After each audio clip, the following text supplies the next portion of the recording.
The Minneapolis City Council will consider the idea of municipal grocery stores this week to address food deserts and food insecurity in that city.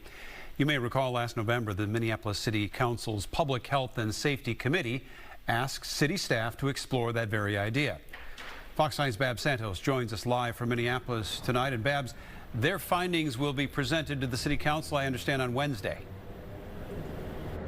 Yeah, and if an idea like this were to stick here in Minneapolis, the city would certainly not be the first to try out something new like this. In fact, similar concepts are already in place in Tulsa, Madison, Chicago, and Atlanta.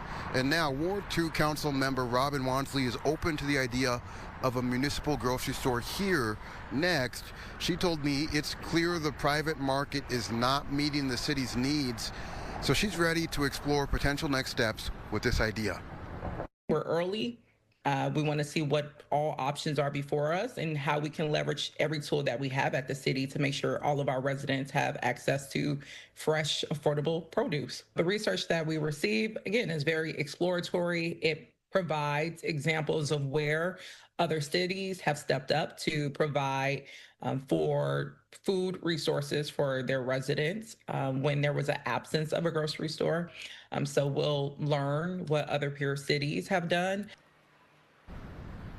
Meanwhile, the president of the Minnesota Grocers Association, former Republican State Representative Pat Garofalo, is weighing in.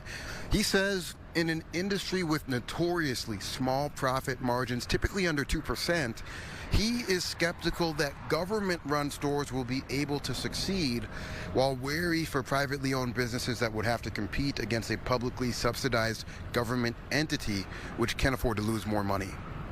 I just know that we've seen from other communities that have tried this. This is a bad idea that is going to make the problem worse, not better. And it's going to be very expensive. Other cities that have done this, the most common outcome is they don't work, they're expensive, and they close. Regardless of who is on the right or wrong side of this issue, it is clear there are some parts of the city of Minneapolis that are dealing with food insecurity.